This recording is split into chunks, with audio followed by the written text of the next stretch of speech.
Today we are looking at the BMW Z4 from 2003.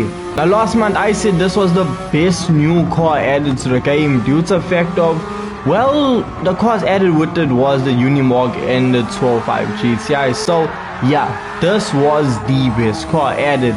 Reason for that, this car is absolutely phenomenal. With it being fully upgraded, it produces 600 horsepower, it's extremely lightweight, and it handles like an absolute dream. It's such a perfect track toy. I mean, the acceleration's good, the braking's good, it has a decent amount of downforce, and just everything about this vehicle is fantastic. The only issue I had with it was that it could do with a bit more power, because look, 600 horsepower is a strong figure, but in Gran Turismo 7 it doesn't really fill you with a real sense of excitement, especially when the vehicle is rear wheel drive. Front wheel drive lightweight, that's a different story, but with the platform that the BMW Z4 has, I feel like a bigger engine or more powerful engine will do a lot more good in this vehicle. So luckily with update 1.57 we received an engine swap, and it's an engine swap that is actually quite interesting. Well, I know it's one a lot of people are getting excited about. So initial lap time with the car fully upgraded, we saw a 1 minute 34.7 around Kyoto driving park. So now let us go engine swap this car and see what the engine swap is capable of.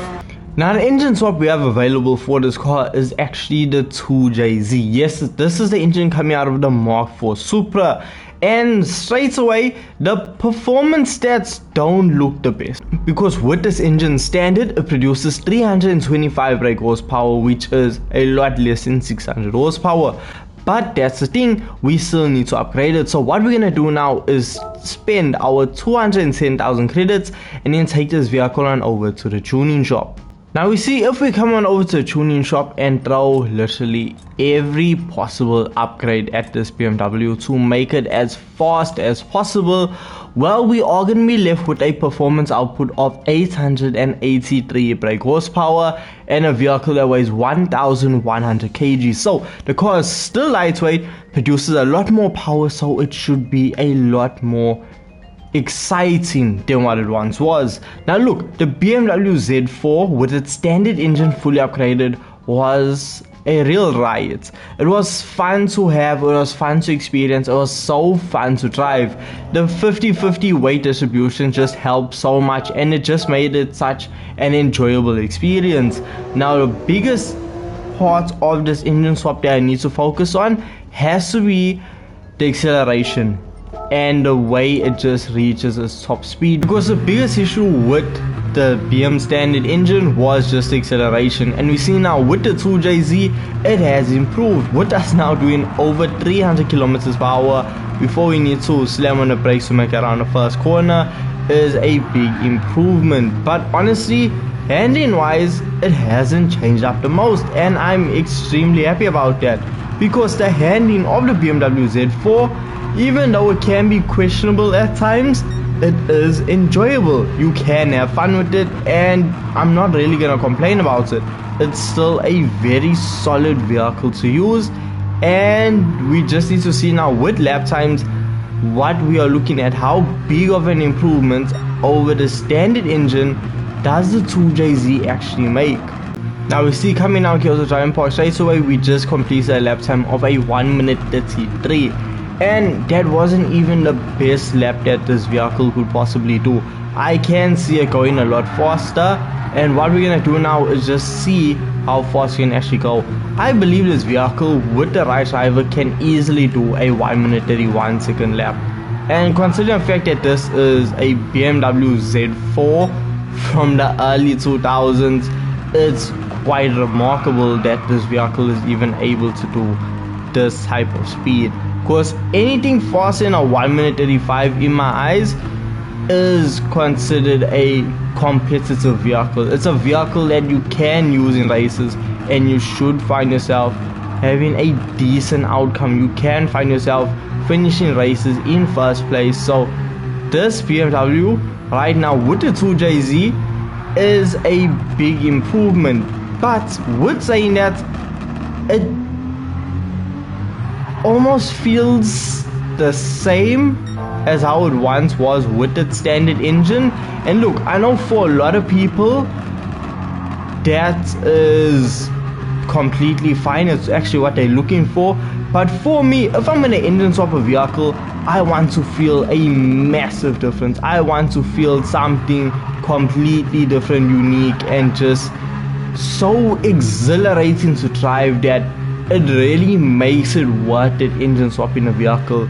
Now look, we are saving a few seconds here and there to really just improve the BMW's time. Like, I would have much preferred the engine swap from the BMW Z4 GT3 car. I feel like that would have been a much better option for an engine swap over the 2JZ. Now look, we see I could have ran a 1 minute 32.5, almost a second faster than what I did, but as you saw, I did mess up that last corner. Now I'm not done with this BMW, because to put it to its ultimate test, we need to put it up against some stiff competition. Now to really test the BM, we are putting it up against some hyper cars. We are putting it up against some of the fastest cars in Gran Turismo 7 to really see what the BMW is capable of. And right now, as you can see, it's just doing overtake after overtake after overtake with absolute ease. The BMW Z4 is honestly now in a weight class way above where it started. It's such a heavy hitter that no matter what car you put it up against, the BMW can have a proper fight. Look, it may not win all of its fights or win all of its battles, but the BMW Z4 is still a worthy competitor. Now this is what I was looking for with the engine swap, because with the BMW Z4 standard it was good, but there was what felt like potential left on the table. Now with the 2JZ going into this vehicle, as you can see, it is it's made a big improvement, as the vehicle is just able to reach speeds once it was not able to reach, and with it still having the same handling, it's just a perfect match. The 2JZ was a really good choice to engine swap into this vehicle, but once again I still say the better engine swap would have been the Group 3 engine into this. That would have been a lot better of a choice. But anyway, look, that engine could still come in a possible update, not likely in the near future, but still it will do a world of wonders for this engine swap, because the 2JZ, it is good, but I don't think it's the best engine swap for this car. So let me know your thoughts and opinions of this engine swap in the comment section down below, and with this being said, I'll catch you guys in the next video. Peace.